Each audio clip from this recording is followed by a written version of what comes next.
Okay.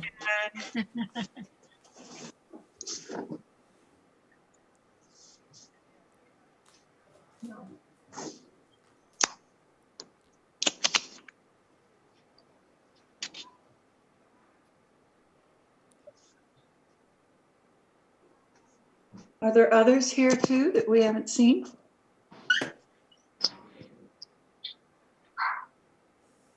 Nina, would you like to start with something? I'm sure you have something prepared. You're ready to start?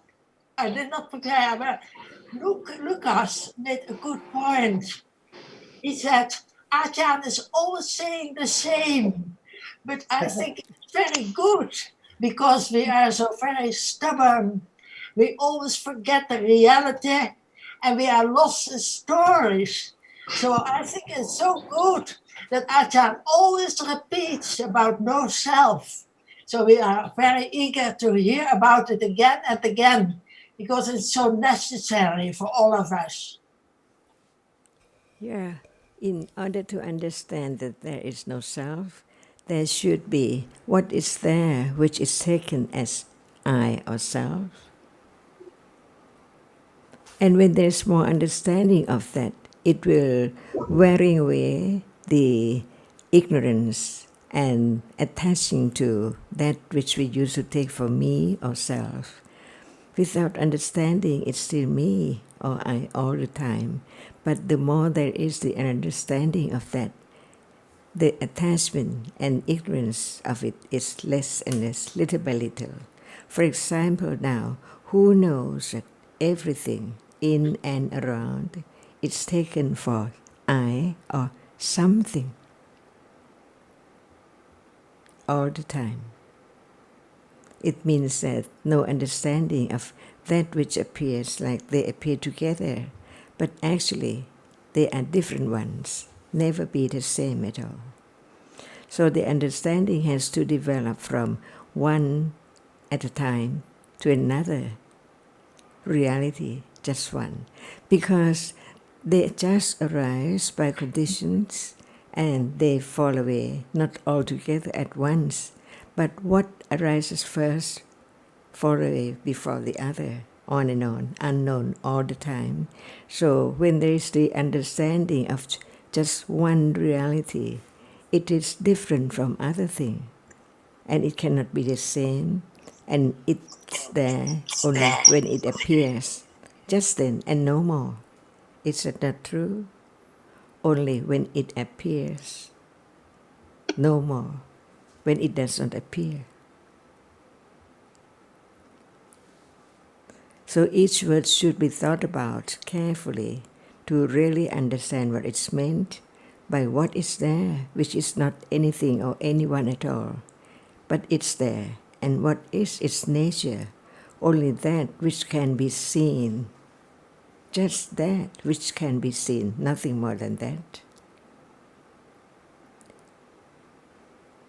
But we take it for many things, like this, we like this and that, and the value of it, each one, but actually only that which is seen arises and falls away in split seconds. It's only the idea about that which is not there anymore at all. Just very shortly, and then gone completely, never to return from moment to moment. So the moments of life are uncountable. Even just the moment of seeing is not only one moment. Because as soon as one opens one's eyes and they see, it seems like what is in it so many different things.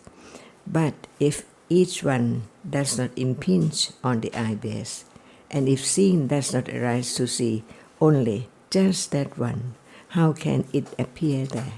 See? But the arising, falling away, appears and disappears are unknown all the time. Only the new one keep on just for a moment, but no idea about just for a moment. It seems like it's there all the time, everything. Actually, there's none at all. So this is the understanding of what Buddha meant by all dhammas are anatta, nothing, not anything at all. No me, no I, no permanent thing, because it is there only when it appears by conditions. That's all. So short. Never to be there anymore.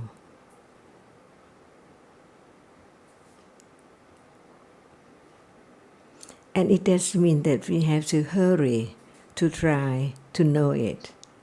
Otherwise, that is motivated by the idea of attachment to the idea of self. Why? What for? For me to know, to understand. But actually, there's no me at all. Only different realities, not to be clung to, because they appear just very shortly and then nothing at all.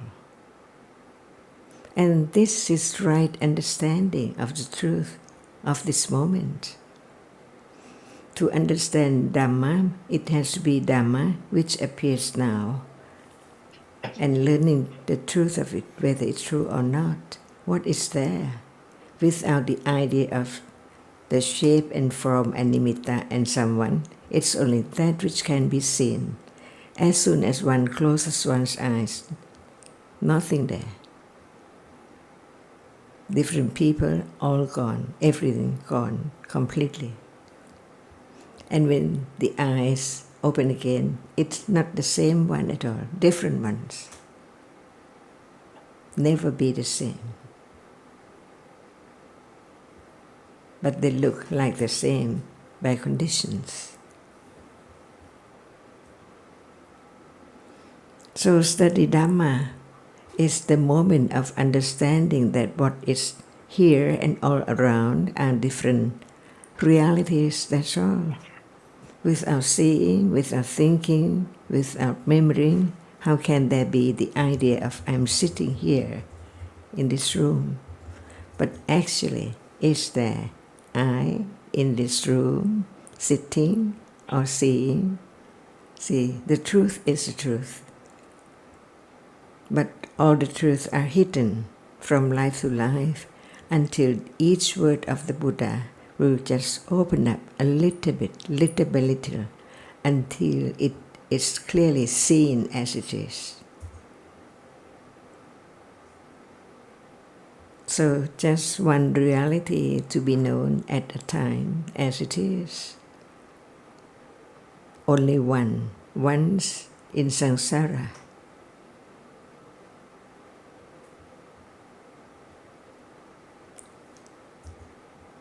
What is there now is not that which has fallen away. And even while we are talking, it's not the one that it has seen. Just a moment ago, different ones all the time. From morning, creep on, little by little, to night, and then to tomorrow again and again. Different realities, different moment, but no understanding as no self, no thing, only appears with their conditions only.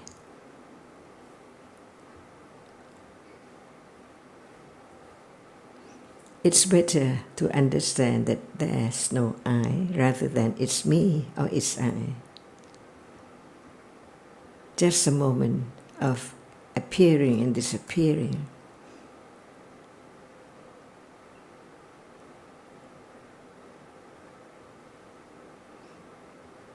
No one can have it back. No one can keep it. But it can be known, only that, because it's there as it is.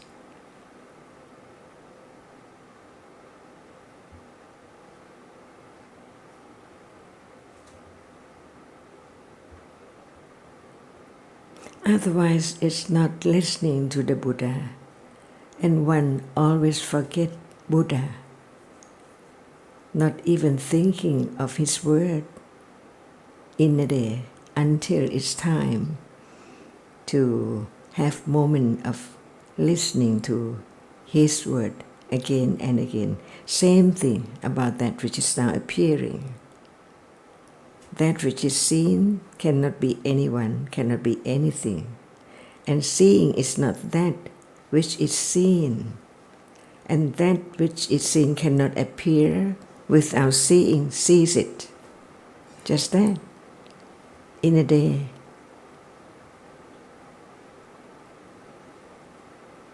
So how can there be permanent I?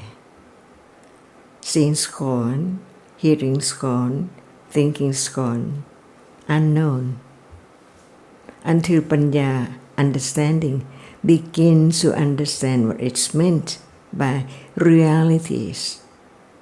They are real when they appear, just one at a time. But it seems like so many things appear together right now. So one can imagine how rapidity is the arising and falling away of the reality which can experience an object. It doesn't have any shape, no form, no shape, no smell, just to arise and experience. That's what Buddha say about it, or call it Dhamma, that which is not Rupa, it's not hard, it's not smell, it's not taste, it's just that which experience.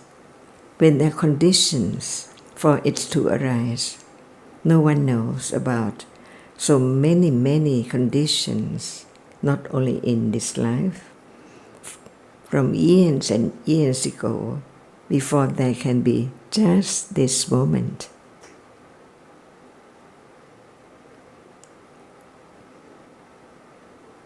Different ideas, different feeling, different thinking, just arise by conditions, the accumulated experiences. So we just learn about the truth in life of this moment and any moment when there is hearing about the truth of whatever appears as it is. It's that which is seen, that's all, no one, nothing at all. But after seeing, there is remembering about that which is seen as something.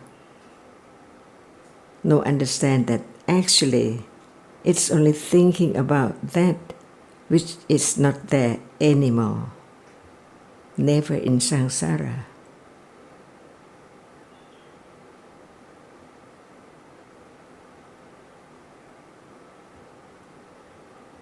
Each moment is conditioned, unknown by conditions. Without the understanding of the characteristic which Buddha used the term like sati and panya, it seems like it's not difficult to understand because everyone might have heard about these two words for a long time. But what is it? It's not the word.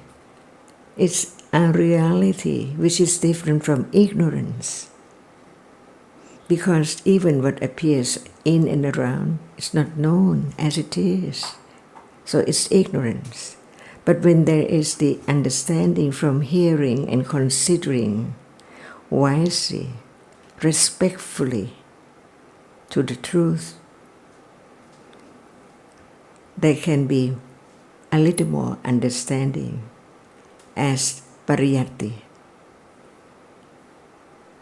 intellectual understanding from hearing about the truth, which the higher developed understanding can directly experience it from stage to another stage. So hearing is not that which is the actual moment of understanding it. By then, it shows the difference between the sati and no sati. Right now, hardness appears when there's touching, sound is heard, and so on, but no sati. So, no matter how much we talk about a reality which does not go away from whatever appears, just learn to experience it with the intellectual understanding that what is its reality? Is that which is heard, or is that which appears, or is that which is touched? Everything is so clear, but no understanding as it is. So life goes on with all different realities, with no understanding until there can be the word of the enlightened one that can talk about the truth, the very, very natural reality, because it is there before anyone can make it arise. It's there before anyone can change it to different things at all.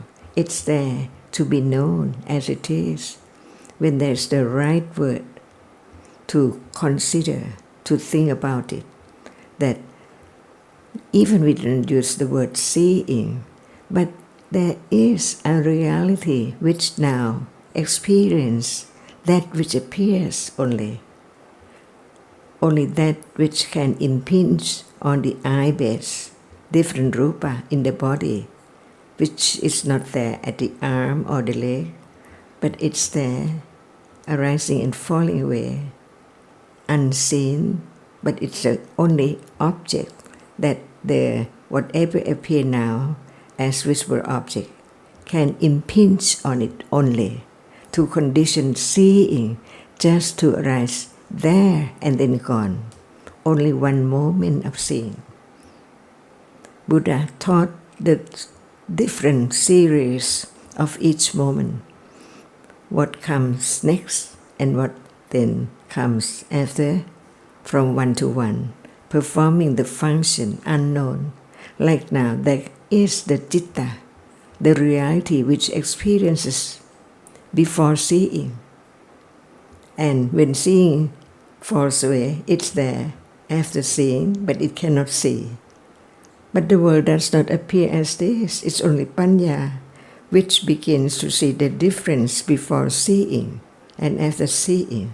It's so natural, not anyone, by conditions, from moment to moment, swing around, roll around, on and on so fast, non-stop, no one can make it different. Only right understanding begins to think about it, consider whether it's true or not.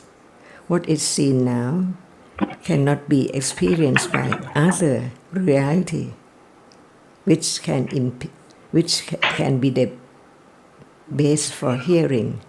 It's not the base for seeing. Different conditions. No matter dog or cat, fish, snake, seeing is seeing. So when there is a question, where is seeing now? See? It seems it's there. One might say, in the body, at the body, somewhere at the face, but actually that cannot be touched, that cannot be seen. It can be that which visible object can impinge on it only to condition seeing, and they are all gone completely, nevermore in samsara.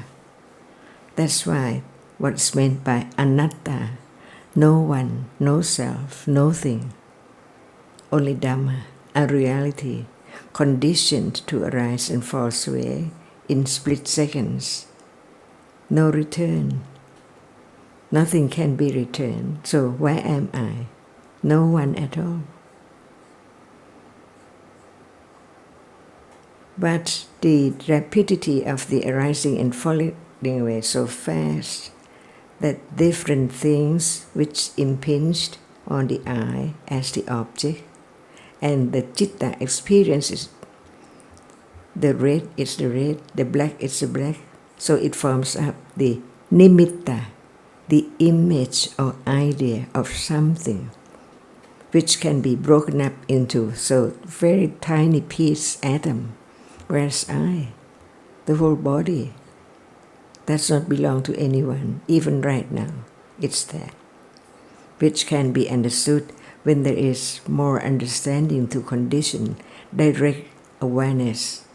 So by then, no doubt about the characteristic which is aware. Because now they see no awareness, touching no awareness. So what is awareness? It's real, conditioned by understanding intellectually about what is there. So it can condition moment of be aware or experience that, never to the other object which follows like usual. So it's conditioned to arise and be aware of what, who knows, because that moment hasn't arisen yet. And that object, which is the object of awareness, is not arisen as well. So how can there be the aim or the idea of to be aware of this or that? That is impossible. It hasn't arisen yet.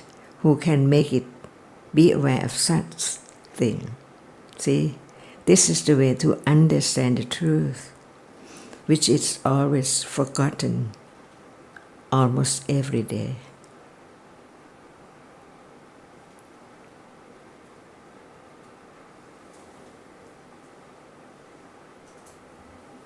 And it's now. So to understand life, understand the truth, must be the understanding what is now, what appears now. Can it be anyone?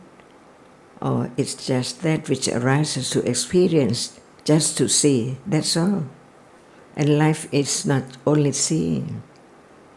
Every other conditions arising and falling so rapidly with the idea of they are there, still there, and it's me or belong to me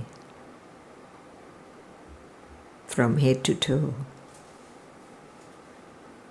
But where is seen right now? Completely gone, everything. Only that which is conditioned to arise and appear. But when it does not appear as it is, as so very short, it seems that it stays there.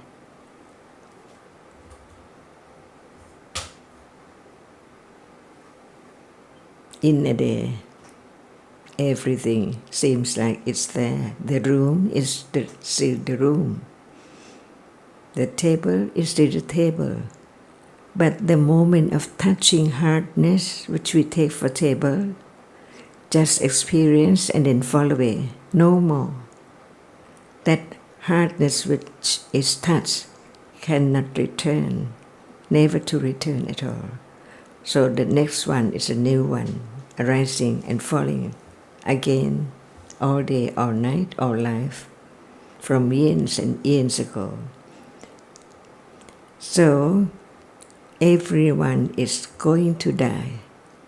Everyone who knows this moment, or will, soon, going to be. And then when the conditions are there, it's there. See? But now everyone is going to that moment of not being this person anymore, the end of this person, which is conditioned from eons and eons ago to be this person, and from this life, they're conditioned to be other person again. Seeing, hearing, smelling, tasting, touching, living, liking, disliking, that's all. And then gone. Never be returned at all.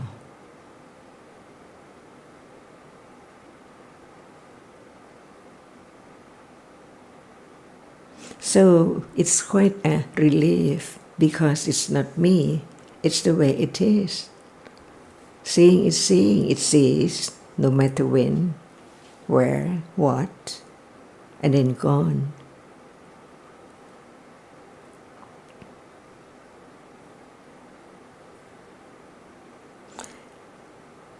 And it doesn't mean that one has to hurry to experience directly now, but the understanding itself develops.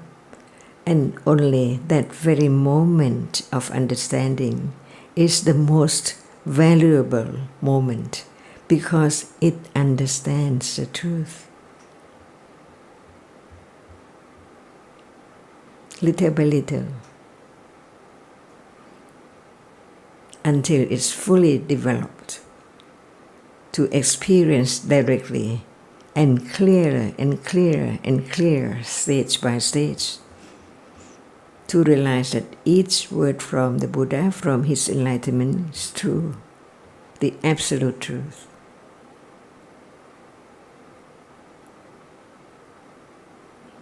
So until then, but no one can do anything, but understanding comes from hearing, considering, seeing the value of what is life. Living for what? Just for Dhamma to appear as it is, for Panya to know what is what, rather than not knowing or understanding anymore from life to life.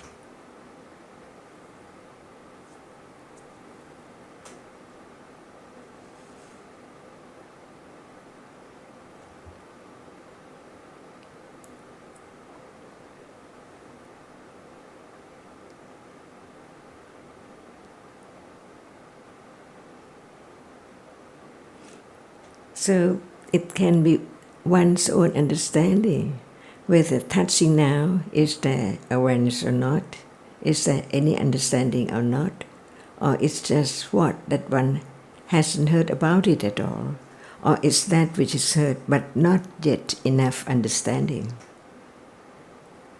The truth is the truth. This is Satya Parami, to be truthful to the truth. Never change, to do, to try other thing which is not true, which is not the truth, which is not understanding.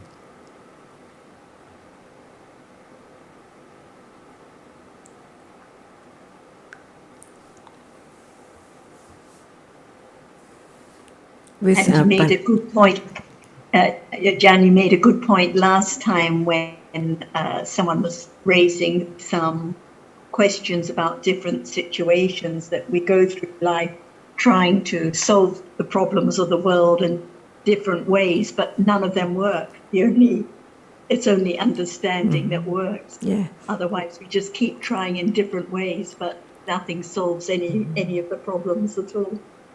It's like following the attachment, desire, lopa.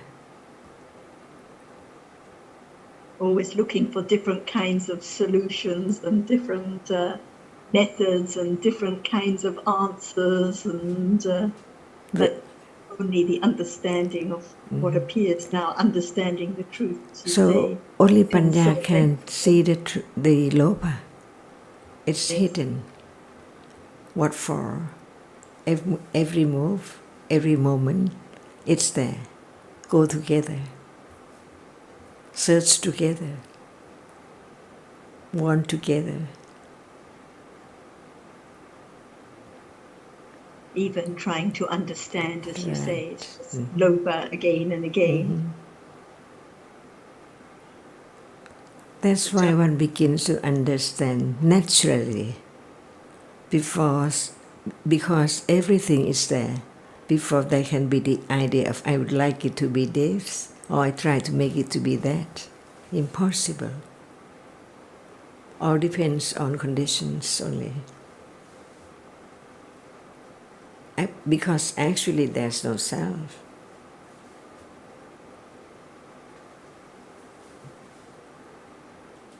And this is why, going back to the point Nina raised at the beginning and people asking why listen again and again, because the lobha and especially the clinging to self is so deeply rooted that Yes. without listening and considering again and again, it's possible to understand the truth of anatta.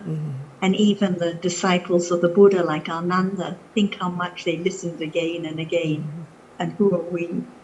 So, Even just the word about that which is seen, see? It's not just only that which is seen yet, who knows oneself. So one understands the parami, so long time, eons and eons, even in this life, it does not appear just one, that which is seen, not as anything, only that which can be seen, which cannot be anything yet, because every moment gone before there can be something, when there is understanding.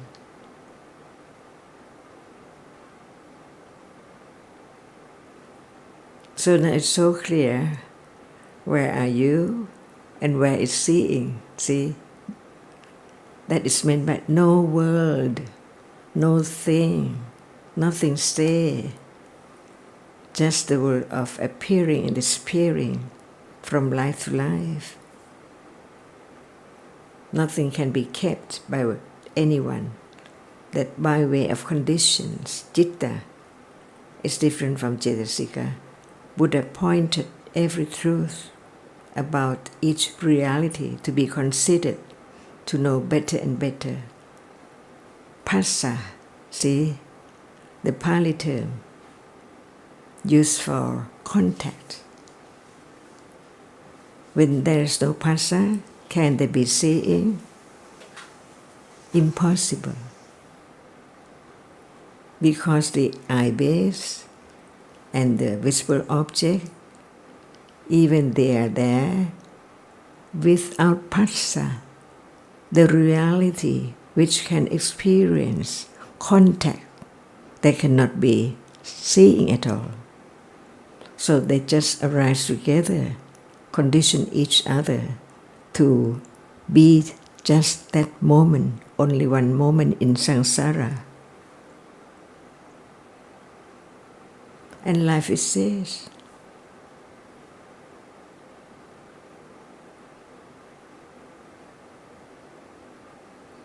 At that moment, no room, no one, no thing, no face, no the whole eye, black and white, and so on. Just that, only that. And that can be directly experienced from moment of the understanding that intellectual understanding is different from the direct awareness with understanding of that which is learned or heard until it's just the understanding of that truth firmer and firmer. That's why just listen to the words of the Buddha, that's all, in a day, because they appear all around as not self. Before this can be known firmer and firmer, it takes quite a long time. And Panya can know it's so true, so truthful about what is seen now. Is it something as usual, or it's only that which appears? But it has to be so very short if it appears like that.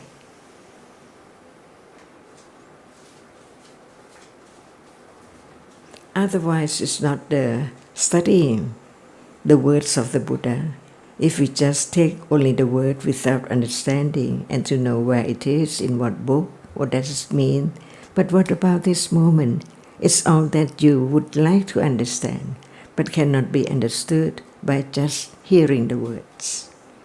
But from studying and understanding what is there now, little by little. So it's quite a relief. Cannot do anything at all. And that is the meaning of letting go.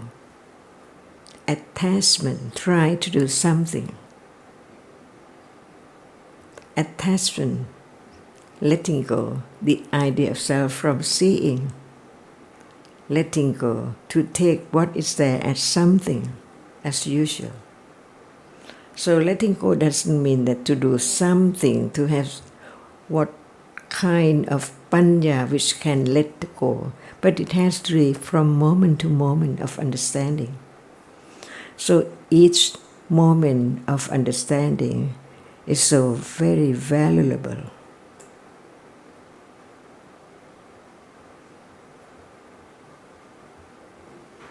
Hello?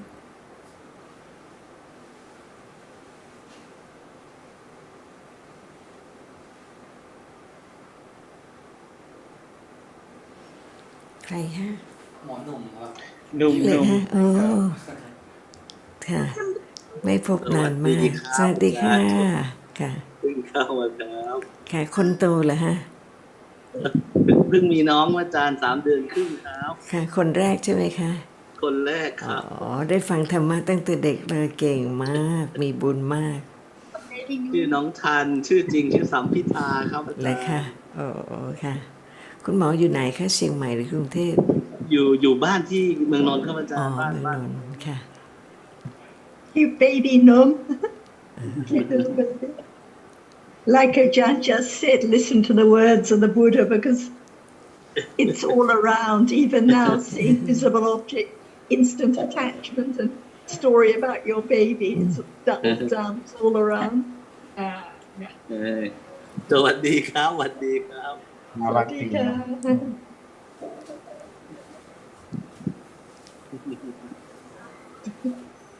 เอาเลยครับอาจารย์เดี๋ยวฟังไปเรื่อยๆครับอาจารย์ขอบคุณครับ เห็นไหมคะ everything is gone this moment is not last moment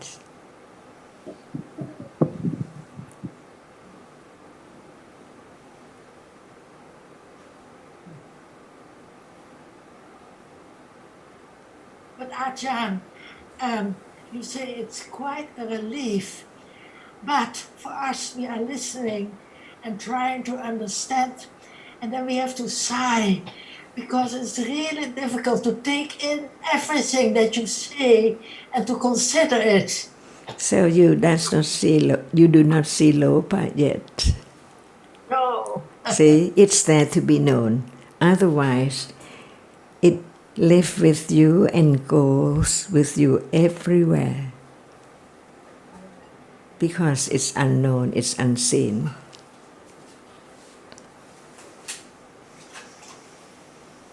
Very difficult to see Loba.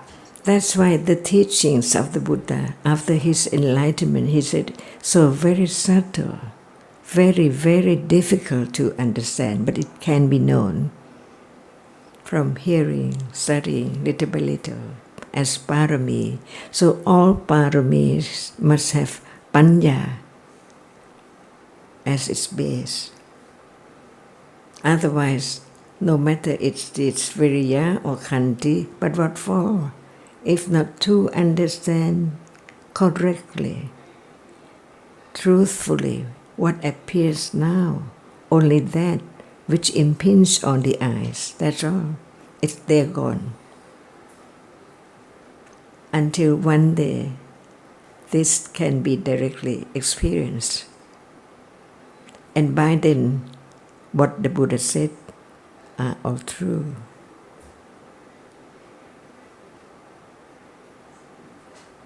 And Nina, that's why earlier Jan said it doesn't mean hurry to understand or try to catch all the details. This is hurrying to understand. It means understanding just develops naturally, little by little, by understanding the truth. But when there's the idea of I need to catch all the details or I need to follow everything, this is hurrying to understand, not letting understanding develop naturally. That's the difference between the loba and the understanding at that moment. So one can understand the word atta, see, different from anatta. even at moment of talking about it.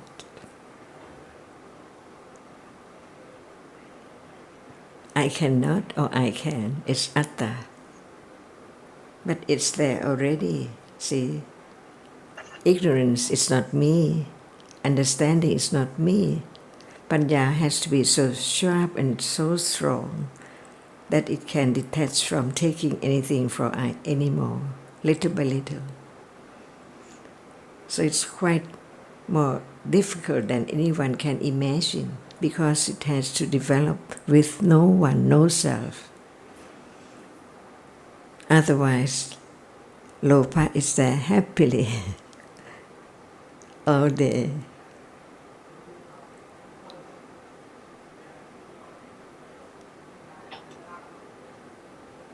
Ajahn, may I ask a question? Please. Hello, it's Nate here. Hello, Ajahn. Very Lovely. glad to see you. Yeah. Ajahn, when we talk about what arises and falls away, we are talking about what is already gone. And it seems as if when there is that considering of the present moment, it is that it's really like a preparation for the moment that will come, that will arise at another time when the conditions are such that Hanya will be able to understand that reality. So is this maybe in thinking about pariyatti, pariyatti is like a preparation because we cannot, the present moment is gone. So what we are talking about in terms of understanding has to be the moment that will arise, not the moment that has arisen because it has already fallen away. So is pariyatti a preparation, I suppose, is my question. Yeah. The I is not there, right? Mm-hmm. No matter how much we learn about nothing, different realities, but the I know, I understand, is still there until Panya arises and can understand the anatta-ness of everything. For example, there may not be the thinking about the Buddha's word at all, but what about at moment it arises, see, by anatta, no preparation, see, if still there is the idea of to prepare, or it can be like the condition to have it more, it's still by craving, clinging, wanting, clinging to the idea of self-assured at that moment, just want to have more understanding. See? I wasn't thinking of it in terms of I preparing, but that it's going back to that idea of understanding, developing naturally. Seems that on that level, it becomes like a preparation in terms of, I suppose, a developing understanding. But who prepare? No one can prepare. No one. No one can. No, but understanding. I suppose the question is, can understanding prepare?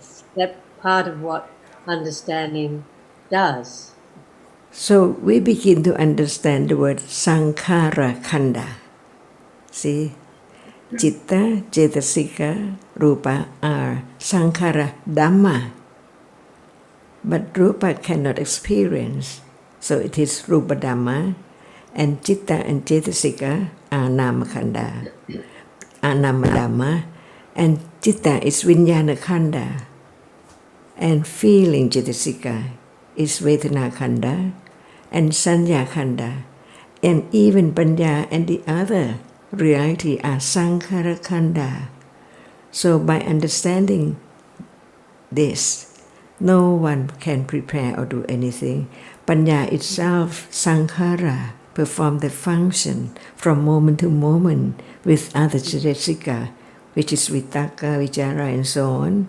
That's why we learn more details about reality, not to have it to be one's own understanding, to have less attachment, but to have less clinging to that which is taken for I, no matter it's what cetasika or what citta. So it's a matter of understanding itself. Even we don't use the word sankhara khanda, it's there. We don't have to say that it prepares all cetasikas, not self at all. So begin to understand the meaning of the word sankhara khanda, because there are rupa khanda, see? Whatever arises and cannot experience, arising and falling away. And it is not only rupa khanda. Another word which is added, it is rupupatthana khanda. It comes from 3 words, rupa and upadana and khanda. See, khanda is that which arises and falls away, no matter far or near, in or out, or something, whatever, just once, just one in lifetime, in sankhara, no more. So it is one khanda, rupa khanda, but it is the object of clinging. We live in the world of rupa khandas, so whatever appears, even it cannot be anything, it cannot experience, but the ignorance, not understanding it, take it for something and like it instantly. See? So it's so important, that's why it is the first khanda, the rupa khanda, because citta experiences rupa all day and cling to every rupa. So important. That's why we learn to understand the truth of each reality, even that we take for preparation or things like that. Wise attention or whatever, they are themselves as sankhara khanda, different cetasikas. Now they are performing the function. No need to have I try to understand, or I would prepare this to be ready to understand later. Not at all. Just once in samsara and then gone. But they are not self. So the key, important key to understand the truth is no self, no me. And it will lead to more understanding of each reality until enlightened, the truth. And from pariyatti, there can be condition for patipatti. If there is no pariyatti, how can there be direct awareness with understanding? Because without understanding, there cannot be direct awareness at all. For example, just right now, there are moments of seeing, no understanding of seeing. Even we use the word seeing experiences that which is appearing now. But it's still the idea, thinking, but not the moment of understanding that which experiences. Because it's still I am seeing and I'm talking, see. That's why the truth is the truth. Have firmer understanding of no one. This will lead, that is the makkha of the Eightfold Path of the Ariya Satya, because the last Ariya Satya is makkha Satya. And when it has attained the truth, it is a fully understanding of this is the only way. And the only way is a moment of understanding. So we can listen many times, but the moment of understanding, only that is the path with other cetasika, which will bring about understanding the difference between, before hearing the teachings, before understanding the truth that actually there's no I, there must be the idea and so many akusala and cetasika unknown, but they are like self because not understanding. So the self can be decreased or wearing away only when it's the moment of understanding, little by little, from moment to moment. Even right now, if someone say that seeing see does not arise, does not fall away, we know that it's not true. But even this truth is understood, it's not yet the direct understanding, the moment when it says, to realize what is meant by the reality which arises just to experience an object. Only that, only once, never more. See, even they are the same. Seeing just sees, but not the same seeing at all in lifetime or in samsara. This is the beginning of the development of sankhara khanda by itself. No one can do anything but from understanding a little more and not forget about the words. It can be conditioned to at what moment we don't know. No expectation, but it's there to understand that it's not me. Hardness just appear only when it's there. Only when it's there. And then life is shorter to be just moments to be understood as not permanent. Little by little. From life to life. Yes. Actually, Ajahn, thank you for explaining it like that, because it made me realize how the tendency to cling to anything that is heard makes understanding into something instead of being a reality. It's like something to be obtained or prepared for or whatever, but it's that embedded idea of self, not just the I, but self in everything, that I suppose turns something that is wholesome into just another object, even though it's an idea. The idea of having understanding makes it like a thing, and the way you've just talked about the process makes that clearer. Thank you. When there's more understanding, it's quite a relief, but not yet clear that it's a relief. See? But it begins. Yes. But Ajahn, the relief is also just a moment, because after that, the same self can come in again and again, and the same problems can arise.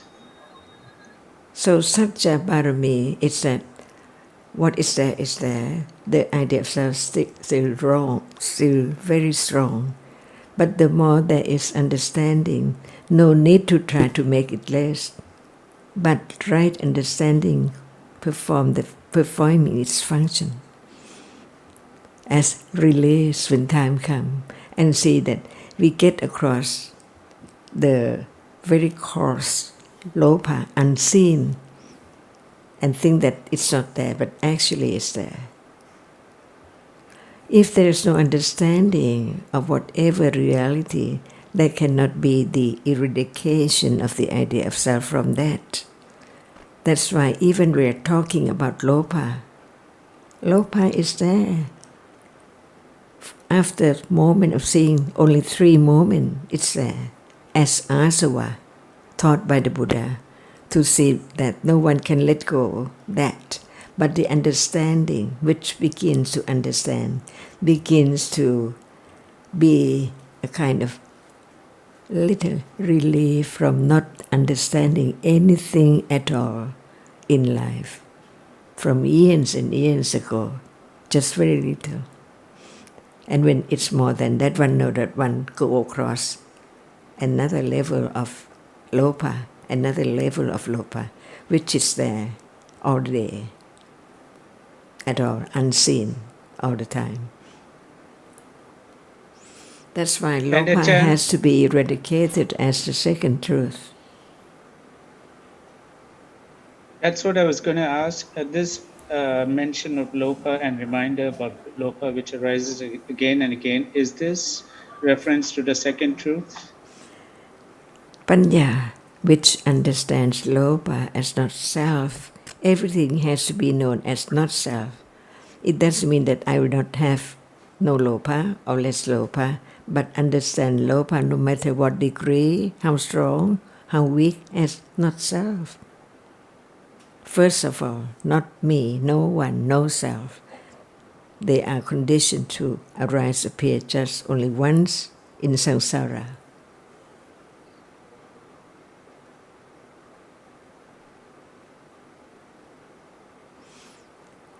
So why think about it, it's gone.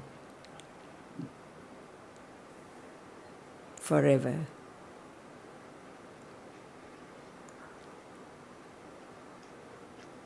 Wasting time thinking about that and that which is past and the future which hasn't come yet, according to what Buddha said, just right now.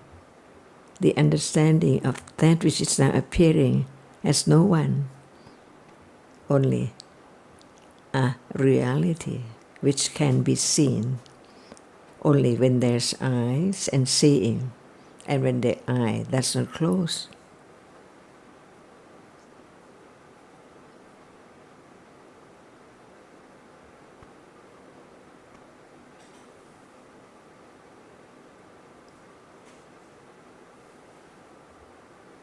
And no need to try to keep all the words. It's kept by conditions,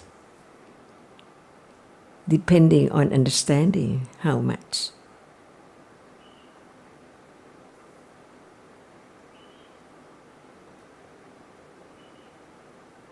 Ajahn, you said not forget the words, but this is exactly what you explain now, because it is understood, it is kept, like you say.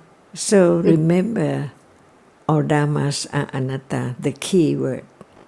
So no matter you try to keep it, try to think about it, it's only different realities, just conditioned to think like that and then gone. That's why the way is quite so long. It's not far away, it's now and here, but the way to know it is so long to understand. Even it's heard all the time. What is seen now, it's seen now, not as it is, because it's still something, until it's just that which appears as short as the lightning, see? So short, it does not appear as sky or cloud or anything at all, just that. But more often, very often, until the nimitta is there. So the Buddha said, all appear as nimitta, not just only a single one at all.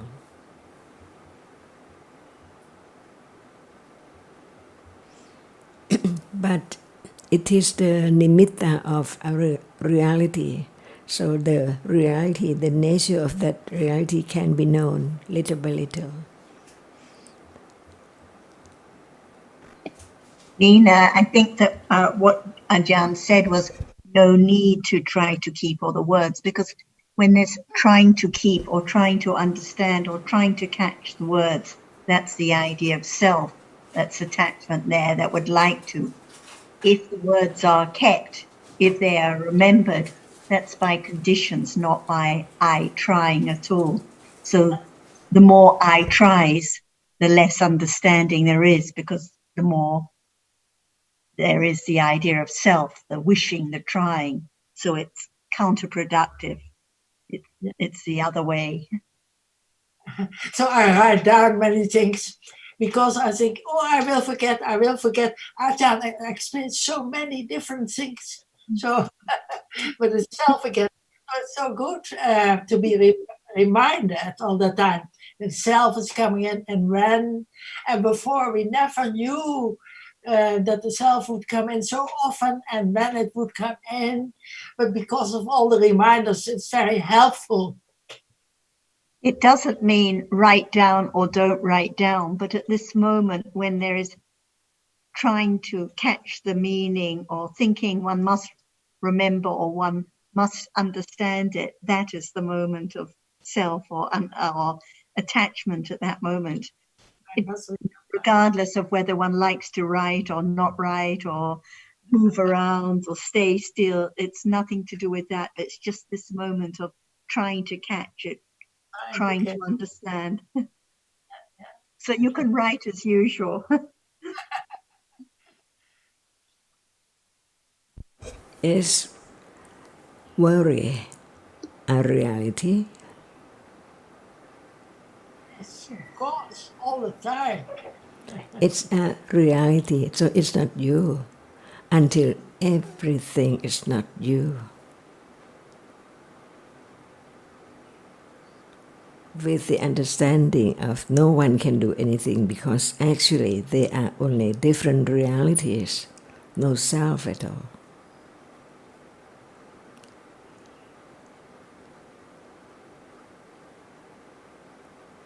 Everything will go as usual, but with understanding or a little more understanding or no understanding from day to day.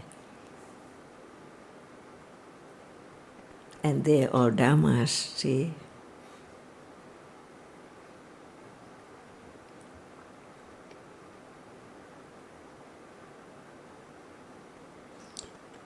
You may think that you'd like to do this, but will you do it or not? You may think about it, but whatever comes, there are conditions already. So don't mind about what will be next because the fact or the truth is only this moment.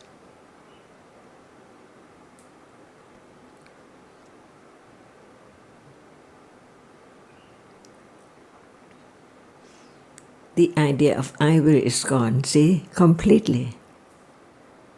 No matter you think whether I do or I will not, it's gone.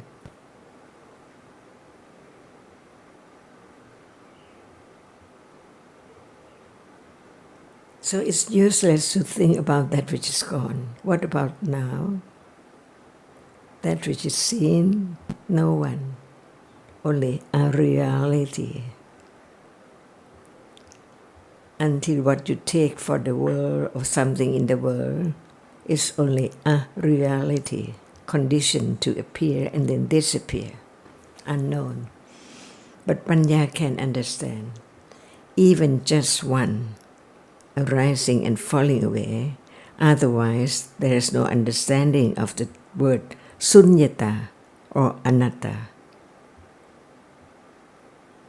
Completely gone.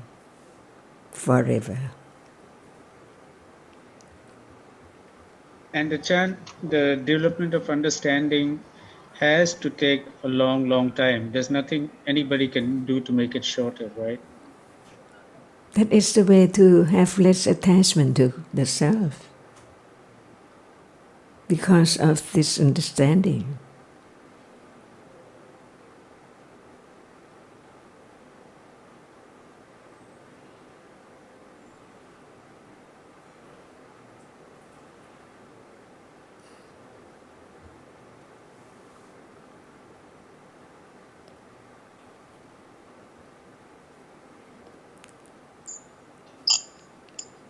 I just want to say, also when there is some understanding like of attachment or loba as not self, then is not my loba as usual, and I think it's also not anyone else's loba as well. which also helps having more other, also helps with other kusala like metta and karuna and dana and all sorts of wholesome deeds and speech and thinking because of less attachment even to the self, even also maybe also less wrong view about the self and being attached to anything has been thought or said or heard or done. So it's even a little bit of understanding helps and all sort of kusala and all sort of it's a Sajjana says it's a relief anyway. All gone. See, all gone. No need to think about it. What about now? See, when the understanding begins to see the useless thought about that which is no more to be understood or to have understanding of that which is not there anymore. But what is now? It's now, and the word that can be considered not by self but by sankhara, khanda, only that which appears, but so many things follow, like attachment, idea, they are all gone, see. So everything is so very, very short. So why think about that which is no more? But what about that which does not appear as it is, as only that which can appear, no one? Only this understanding can lessen the idea of self little by little. And even there is attachment, aversion, they are real, they are conditioned to arise, so they are there just for a moment to be understood as no self, but not to worry about, I don't like it, I don't want it, I try to keep away from it. See? Right attitude, right understanding, and wrong attitude comes from wrong understanding. So it's just the war, the fight of war between understanding and not understanding, kusala and akusala, but they are all gone. This is the key, nothing left. Life is just going to die. Each moment, everyone is going to die, but not yet, that's all. But then there is no person, no this one at all, not anything in life can come back or return to be understood or proven. Just that which appear so short that can be known, that is so short. That's why right awareness can be aware of that which does not appear now because of no understanding of that which appears as just a reality, and the other thing is like or dislike, and the idea later, different ones. What are there now from moment to moment will appear just little by little from one to one, because even right now there might be like or dislike, unknown, because we just pay attention to that which appears as something, but so many things follow that can be known only by panya, but it's not that which appears. So it's the beginning of seeing that that which appears so short, because it's not the moment of like or dislike. Little by little, panya begin to see more, a little more, understanding. While now it's there, but without panya it's known whether it's lopa or dosa or other cetasikas.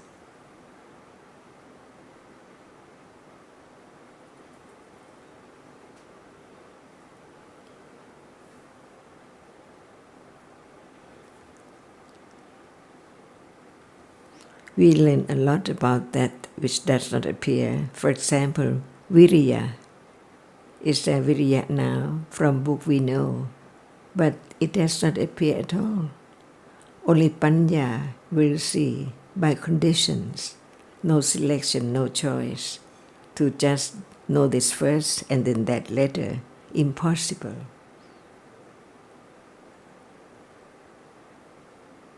I was thinking about what can be known and what cannot be known.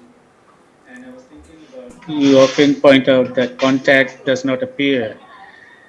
But it would seem that the people during the Buddha's time who had that very high level of panya, when the Buddha mentioned contact, that they could have direct understanding of contact, couldn't they? What can be known now? For us, it's seeing visible object, hearing, feeling, and what appears. But if someone with a very high level of understanding, because contact is also a reality and nothing can appear without contact, so I'm guessing that people with very high level of understanding can have direct understanding of contact. So only Panya can know at what level Panya can understand. Now, what level? See, the truth is there. To be one's own understanding, the most precious thing in life.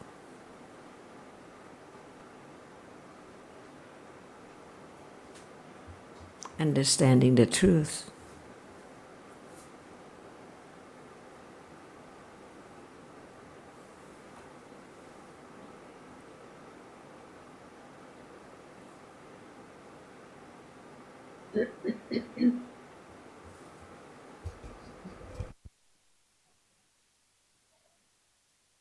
Ajahn Ka, can we say that when understanding arises, when it understands a reality that has arisen, it understands the characteristics of that reality, its anatta-ness, its dukkha-ness, its impermanence, anicca-ness. Is that correct? Because you see that understanding has to develop little by little, stage by stage. Now we have heard about the word Nama, that which experiences. Even it is experiencing every moment. It does not appear as it's that which experience at all. Right? And this is pariyatti. Without pariyatti, how can there be a little more understanding to begin to know that hardness is not that which experience it? Before that, there is no idea, no understanding, no thinking about it at all. There is touching all day without understanding, but from hearing again and again, no expectation. When will there be moment of being aware of a reality to understand it, that it's according to conform with the pariyatti? So pariyatta is needed to understand with awareness, which is not just awareness with the understanding at level of pariyatti. Because a characteristic which pass on all day, hardness, softness, seeing or whatever, all day, no one pay attention to understand seeing in a day at all, until time comes to don't know whether awareness is aware of what. But from the development of pariyatti, when time comes ready for right awareness to arise and be aware by itself, by conditions, there can be moment of understanding the difference between awareness at level of pariyatti, and awareness which is aware, it's performing, it's function, it's aware. It begins to, we can simply say like pay attention to that which is there. Hardness is not that which experiences, because hardness is known, but not as hardness. It's known as something like a pen, a table, a plate, a chair, a fork. But when it appears as hardness, nothing in it at all. So it cannot be taken for something. I like this very much. I like the shirt or the pants or what. But it's just only hardness. But still, there has to be the understanding of attachment, even it's only hard. So it's quite many layers of all kinds of realities, and also panya that develops little by little, naturally, by its own way, as no one, no self at all. So we do not make life to be this or that. We cannot direct whatever to come at all. But now, what is there? Only the development of pariyatti can condition moment of begin to be aware. See? So no doubt about the sammasati, which is the path leading to more understanding of that which it is aware of. And that is panya. No one at all.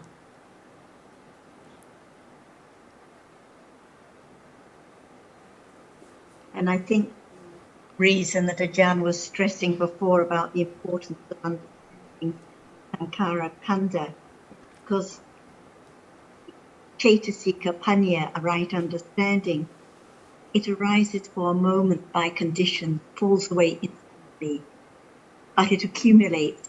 So whenever it arises, it accumulates little by little, drip by drip, and one could say at each moment it is like a preparation, but it just means it accumulates from moment to moment whenever it arises.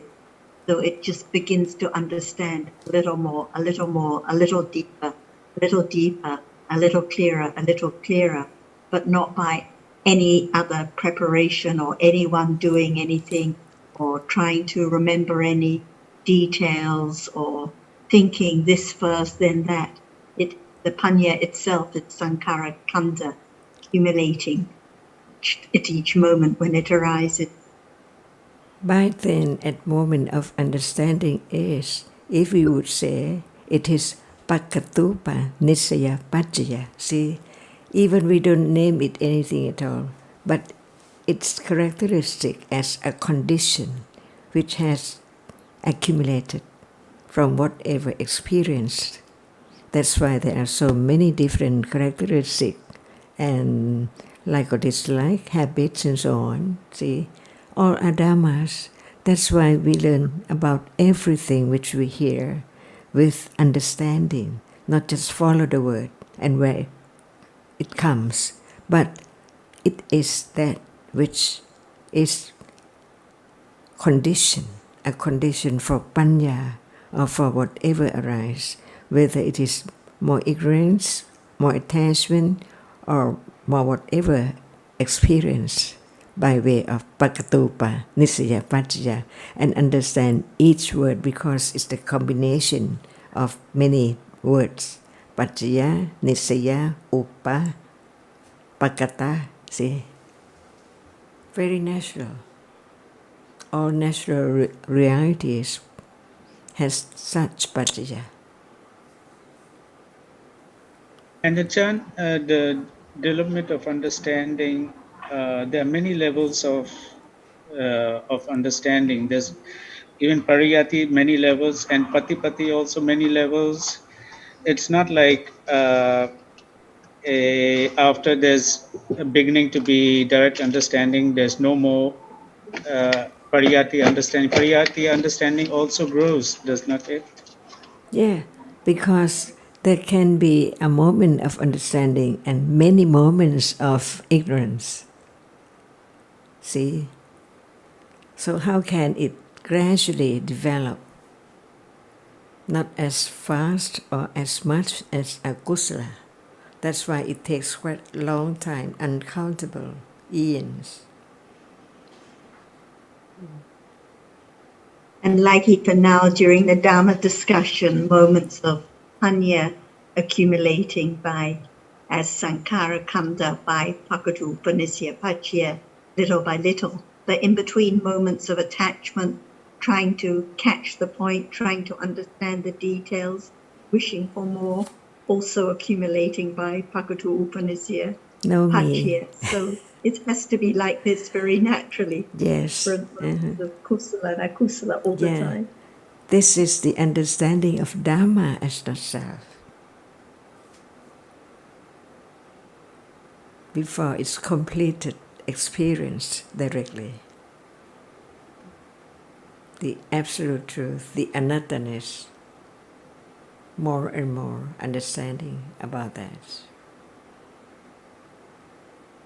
No expectation for breath, see, to be soft or strong, and this and that, all the unknown, all gone, see.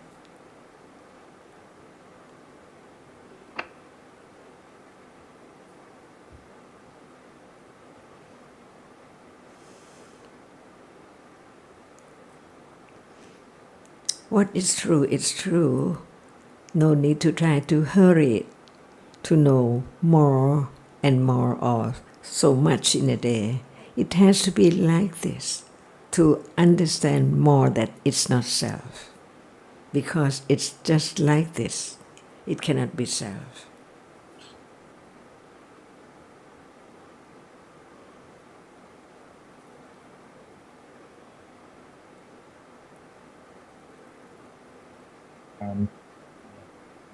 I think now Panya right.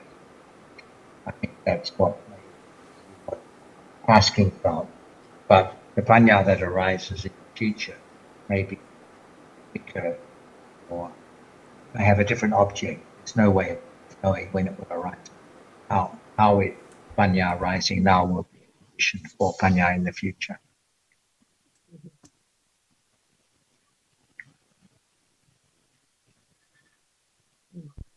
Could Angulimala know that he would become Arahata? Anattanas, by conditions. No one knows what's there until it's there. It cannot just arise at will, but by conditions ready to arise, just right then, at that very moment.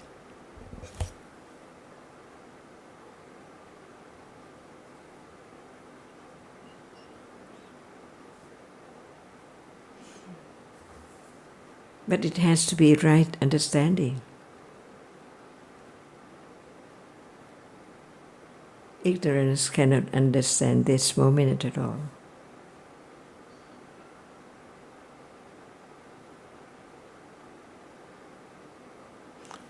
เขาไม่เห็นเราใช่ไหมคุณวรศักดิ์เห็นเขาทราย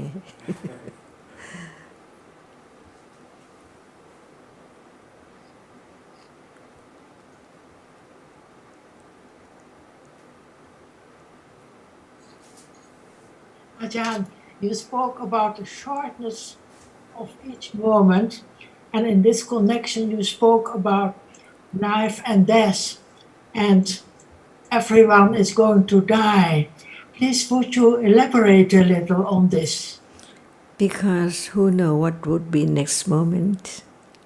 See, can it be death and birth? Because only just 2 moments, very close, when that moment which is called death, the end of this person, never to be this person anymore, no matter in what life, and that which arises after is birth. See, so very, very fast. No need to be afraid. Anytime can be. But what is the best thing in this life? To understand what is there. Otherwise, when death comes, who knows what would be next life? Hearing again, or no understanding at all again. That's why Buddha asked Ananda all the time about what is his thought. Death at each moment.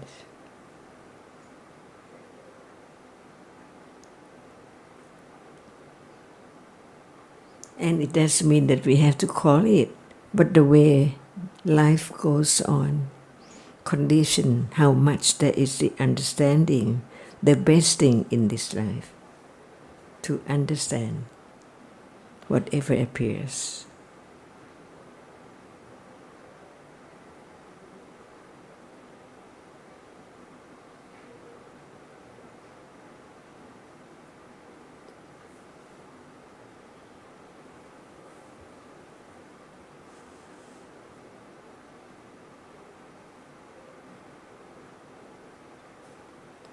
Is that touching?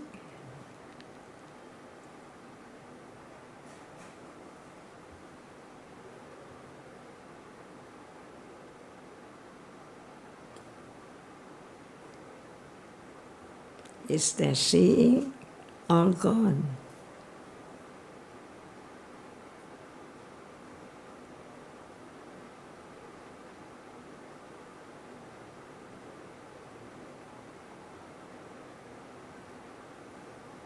This is the way of panya, to let go, wrong understanding, ignorance and clinging to that which is there no more at all.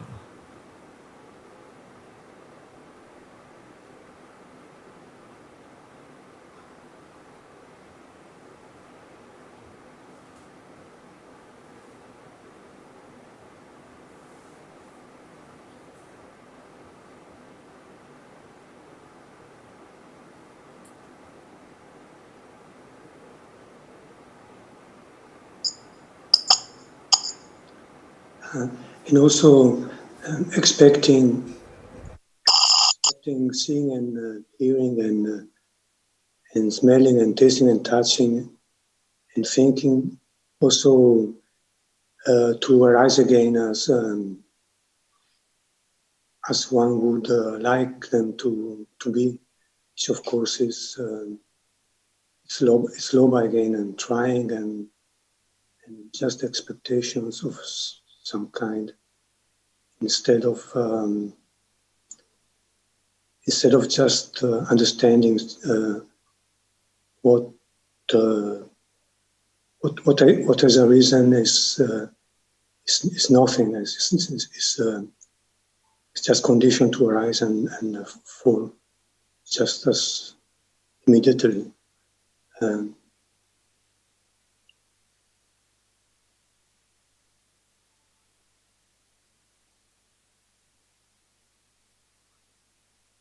It's like being attached to what is, we don't know, it's already gone, and expecting to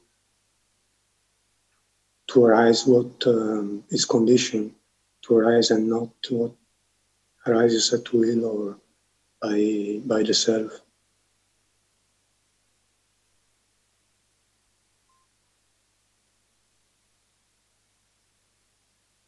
And from the moment we get up to the moment we fall asleep, is every day and every lifetime. It's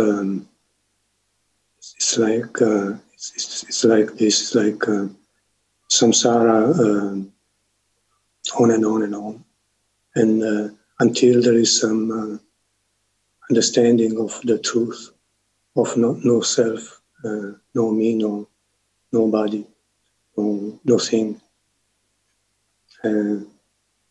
Thanks to the teachings. and not only by hearing the right words, that this can be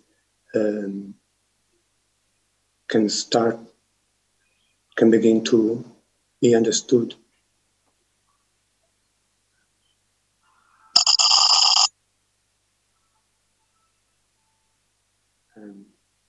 So thank you, Ajahn. Who knows that the understanding at this moment can arise at any time unexpectedly, see? As long as it's there from moment to moment. And at that moment it's quite a relief. No self, no one at all. So no expectation because they're all anatta. Remember, just keep on understanding the truth that actually there's no one. There are only different realities arising and falling away, non-stop, in flux, all gone, see? But what is developed from moment to moment of understanding can condition moment of, it may be direct awareness or the penetration to the truth, who knows? This is the way anatta develops, panya develops, to know that whatever comes by conditions, and they cannot stay at all, whatever.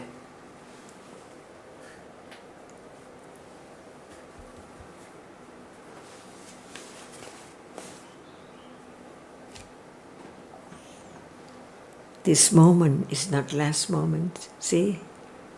Completely gone, completely different. No one there at any moment.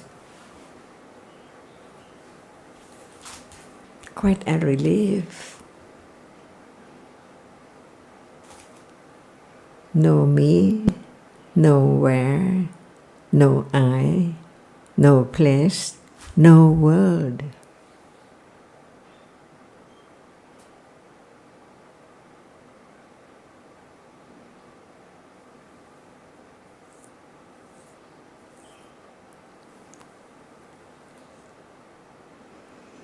Can there be the idea of things and something and the world as before, after enlightenment, and the idea of self is completely eradicated?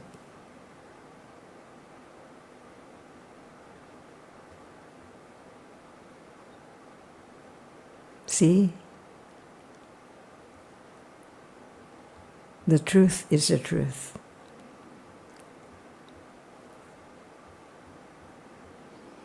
So it's just about everything is as it is. Only there is understanding of it or no understanding of it, that's all. But no one can change the way of realities at all. No matter panya is there or no panya at all.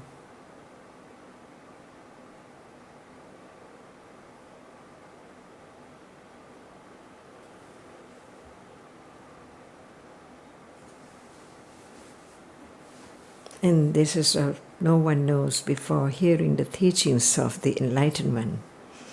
So enlightenment does not mean just thinking about or pondering about, but the moment of directly experiencing the absolute truth of the Four Noble Truths.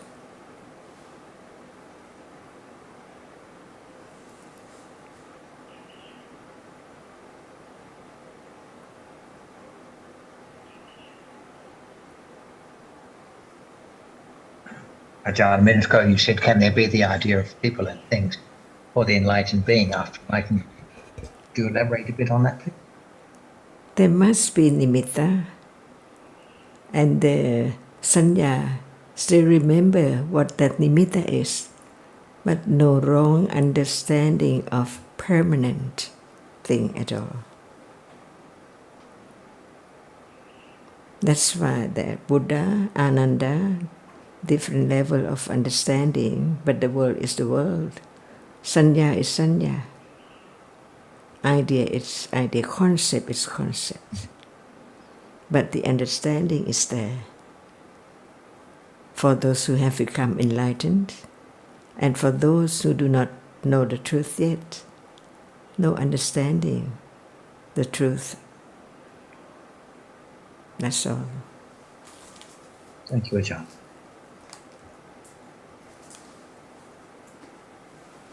Yes, another bit of it, it's a real relief, the more understanding there is of Dhamma as an art. Nothing to do, with details to catch, no practice to follow, no method, just living easily, and whatever has arisen has gone instantly. It's like living naturally without that big burden of I can do or I should do all the time. And when you talk about sunyata in particular as that which is gone, I think Sukin asked about this last time, because sunyata is the same as anatta, but when you mention sunyata, you particularly mention the understanding that whatever reality there is gone instantly, no thing, no one there. Why is the meaning of sunyata specifically that which is gone? Because the idea of anatta can be developed, understood little by little, but the moment of the arising and falling away directly is not experienced yet about the reality which is only once in samsara, never to return. And that's the meaning of sunyata, together with anatta. So it's particularly referring direct understanding of the falling away of reality. Otherwise, there cannot be the condition for vipassana jnana, which is phayatu, seeing the danger of the arising and falling away. So the sunyata particularly refers to that aspect of anatta, the direct understanding of the falling away, in order, as you say, for the understanding of the danger of each conditioned reality. The anatta is also clear too. So can we put it this way, Achan? What appears is actually already fallen away. Therefore, it's gone. It's empty. Yes, right. No one, no matter when. Only different realities.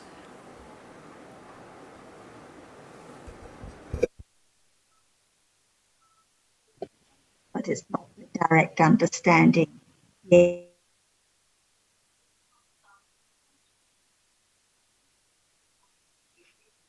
Whatever has arisen has fallen away.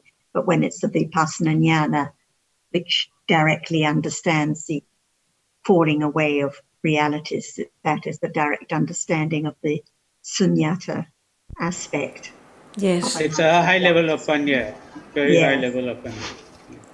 Because even vipassana jnana has to be from the beginning to the end. Like the first one has to be. It has to be this, not other, but level of panya. Nama, rupa, paricheda, jnana. Even we are thinking about that which experiences, it's not the moment of experiencing that, only that one which experiences, not the object of the experience, but the experience at that moment is the object of understanding of its characteristic.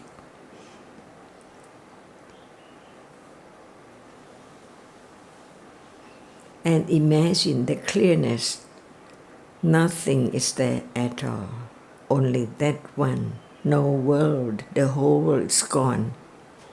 How come? Nothing is there like now at all. Otherwise it cannot be clear. It cannot be that which is vipassana jnana. It can be only pariyatti and patipatti.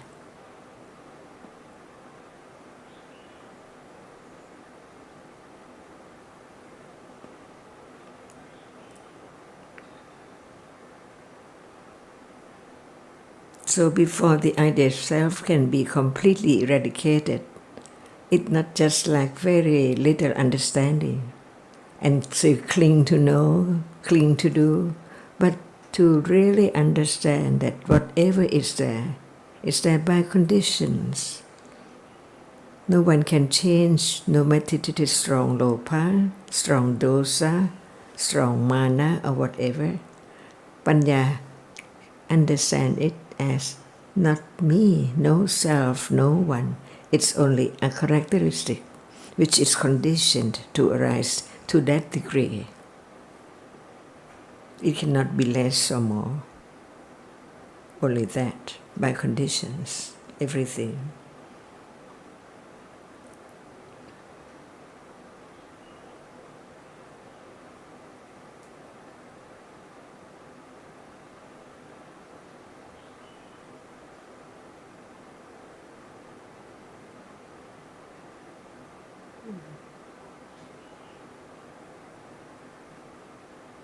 And when there is no lopa with it, it's quite a relief.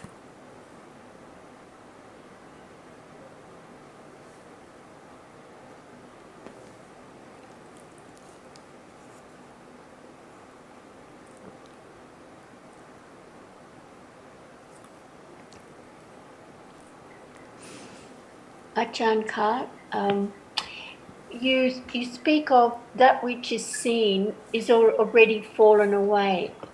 That is hard to understand because it seems like there is always seeing. So that thing that has fallen away, I can only sort of have, there's no understanding of that, or there's no seeing that. So I can only sort of probably believe what I'm hearing, but it's really difficult because earlier I was watching the sunset and I thought, but it just seems to be there. It doesn't fall. What part of it falls away is probably what I need to. That's why we have to listen to each word of the Buddha. He said, all Dhammas appear as nimitta. Right. Not just only single one. So at the moment that I think it's the sunset, that's just thinking. The sun or that which is seen, see, different. The sun is idea or concept of that Yes. which is seen. Yes. So when there's no sun, nothing but that which appears, that is the clear comprehension or clear understanding of the truth of that only one. That's why there are different levels of panya and vipassana. It's not the pariyatti and not patipatti, but it has to be very short moment like now. We talk about the rapidity of the arising and falling away of realities. Never change. Even if it is vipassana jhana, it has to be as short. So it's so short. But once it's there, sanya have right sanya, not vipallasa anymore, little by little, to apply to whatever appear in daily life, because of once it has appeared as not permanent or as no thing at all. But when in daily life everything arises just like the same, so it depends on how strong panya is, that it can condition more panya or less panya. It's like the tempt of lopa to be there, whether it win or it lose, because panya knows it or panya doesn't know it. So in order to eradicate lopa has to be known. Otherwise it's like trying to fight with someone but don't know where the person is.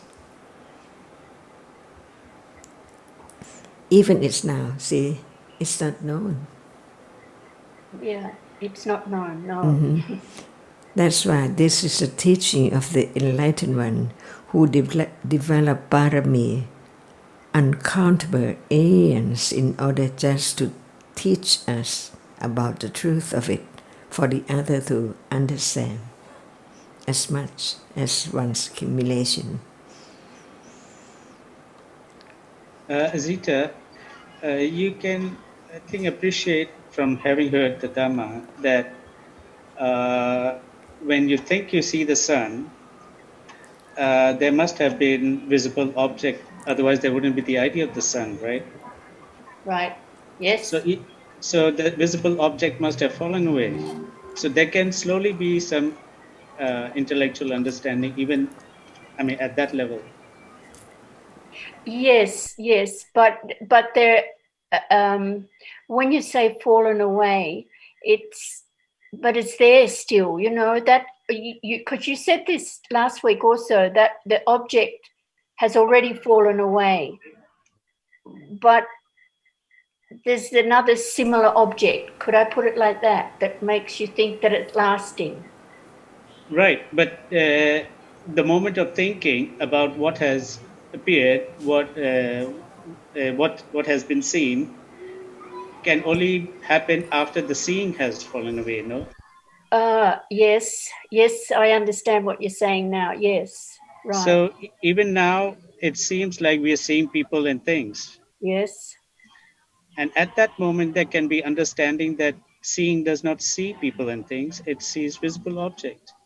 Yes. So it's a different moment. Yes. So. So it's very fast. Even now, there's as if I'm seeing a face, but there's seeing in between, and thinking. So there can be intellectual understanding that there are different moments, and it's not like we expect to have direct understanding. We're not talking about direct understanding. We're talking about beginning to understand, and this understanding has to develop. Right. Yes. Yes, I've heard it many, many times. It's still, but thank you, Sukin, and Ajahn also. Thank you. When there is the idea of seeing the sun, actually, as Sukin has just explained, that's a moment of thinking and concepts already, rather than the experiencing of the visible object. Yeah, I guess it's like Ajahn mentioned before about the nimitta. You know, we see, if I see the sun, then it's nimitta of an object, of visible object that has gone on, many, many moments of visible object that makes that, like I was just thinking then of that fire stick similarity, or similarity, that you think it's one lasting object, one whole object, but it's many, many, many different moments of seeing. But even this is thinking about nimitta, right? Well, I guess so, yeah. Yeah, it's thinking about nimitta. So I think the idea of nimitta is just to remind that one reality, just one moment of seeing cannot condition thinking about an idea of something. There has to be many, many realities. But still, nimitta or no nimitta, seeing itself has to arise and fall away. Experiencing visible object has to arise and fallen away before there can be the idea of something seen. Right. It couldn't be the idea of sun. When we think we see the sun, it's an idea. It couldn't be that idea if there hadn't been countless realities, countless visible objects that had arisen and fallen away. And if the nimitta of those visible objects had not been experienced, which are taken to be the sun or something. Yes, I was, this morning I was thinking about that as I was walking in the bush, you know, looking at the trees, I thought, there has to be many, there has to be many realities. There has to be realities for me to have an idea of, looking at trees and things. So I can understand that. The memory, the sanya has to be reason to mark and remember all those visible objects and the nimitta of those visible objects that have been seen in order for there to be those ideas or impressions. Yes. Okay, thank you. Those realities that there have to have been are not known. That's the point. What appears to be seen is just the thinking concept that is formed in object of thinking. Yeah. And that's interesting, isn't it? Because I was thinking of that this morning, looking at this one tree and thinking it's not real, but there are realities that make up me thinking that this tree is real. So there weren't realities, there couldn't be that thinking at all. There couldn't be those ideas. There weren't realities, there wouldn't be the thought of a tree or the sun or whatever. And this is a very big thing. I mean, to have, if we hadn't heard the Dhamma, we wouldn't be thinking like this at all. Well, that's true. And what did occur to me was, as you know, I've always been concerned about the environment. And it occurred to me today, this is a crazy concern to have, because there's no environment in that sense. They're just realities arising and falling away. So for what that was worth, it was I just smiled at myself, I guess. I'm not sure. But it was, yes. So when we say that the tree is not real, of course that's correct. But we are using reality in the Dhamma sense of real in the absolute sense. It has no reality in absolute terms. Can you say that again, please? Well, you said, I was thinking this morning, you were thinking the tree is not real. The tree that you're looking at is not real. And that is correct, because in the Dhamma, reality means real in the absolute sense of being able to be directly experienced, having a characteristic that can be known.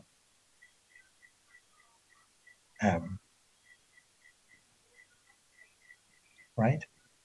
Yes. So that's the sense in which tree is not real. Yes. Well, there had to be a tree. There have to be realities arising and falling for the thinking to make up a tree. There have to be realities. Yes. Rising and falling. And based on the experiencing of those realities. Yeah. Based on the experiencing of those realities, there is the idea of a tree. Yes. But different people experiencing realities all have the idea of a tree.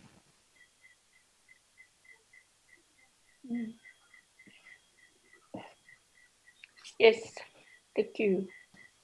But I think it's wrong to say that, there shouldn't be concern about the environment, because it's a concept that's a bit like saying one shouldn't go to see the doctor and get medicine because they're concepts, or one shouldn't look after one's pet dog or whatever, because life carries on as normal, even when there's more understanding that there are just dhammas. It doesn't mean one stops picking up rubbish or stops feeding the pet or anything else.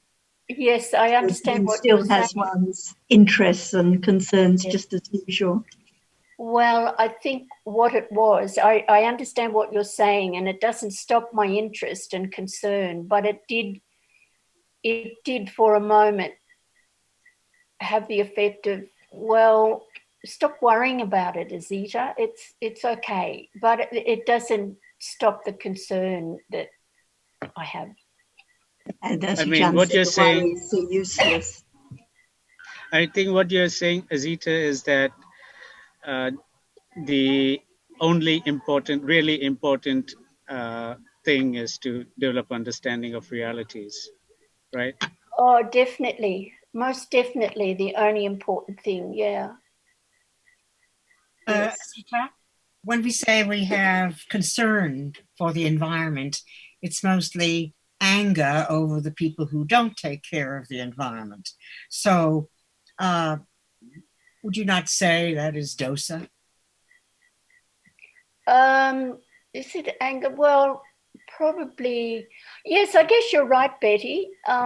It is like none of us are taking care of this planet we're on, for example. Yes, it probably is yes, it probably is dosa. I know I realized how much dosa arises for me when I listen to these news about the situation in the United States. And I realized why am I wasting my time doing that? Because it's not productive. It's not developing understanding. It's not. However, that's what's real at the moment, isn't it? Yes. You know, if you realize there's dosa, well, that's the reality of the moment. That's a deeper understanding, perhaps, yeah. of what dosa is something. Yeah. Yeah. Thank you. Also, you know, when the concepts arise, we have to remember that that's because it's a mind door process, and there are usually many mind door processes after a sense door process. So, and it's the nimitta which connects, I guess if you want to use that word, the sense door process and a mind door process. Because by the time the mind door process occurs, the object is already gone away.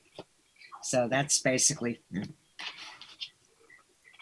Well, I recall from a few years ago, somebody used the expression ocean of concepts. And I think that's a good one. The ocean of concepts. Oh, yeah, because, and also because there are many more mind door processes than sense door processes. And that may be another reason why the Sankara Khanda are so much more important, as Ajahn was saying. So that. Yeah. Okay, thank you. Azita, yes, may I say something to you that may be helpful, or it's just related to seeing, and it was almost like the reverse of what your experience was, because I got up one morning, it was dark, and I stood by the window and it was just dark and there was nothing to see. And then the light started to change. And as the light changed, things began to appear. The shape of trees, the shape of fences, etc. And I didn't find myself, of course, you know, as soon as the idea of tree or fence or that is there, then it's thinking about the concept. But what I found myself thinking about was the conditionality around seeing, that there had to be, for the idea of things to be there had to be the light. In the darkness, there was nothing appeared. But with light, there is the visible object. And then from what's extracted from the visible object are the concepts of trees and, or what, you know, whatever is seen. But that that notion around how all these experiences that arise are actually conditioned, can occur at any moment. Yes. You know, whether the sun is disappearing or appearing or, whatever it may be, it can be an opportunity just to reflect on how it's all conditioned. Right. That brings another question to me.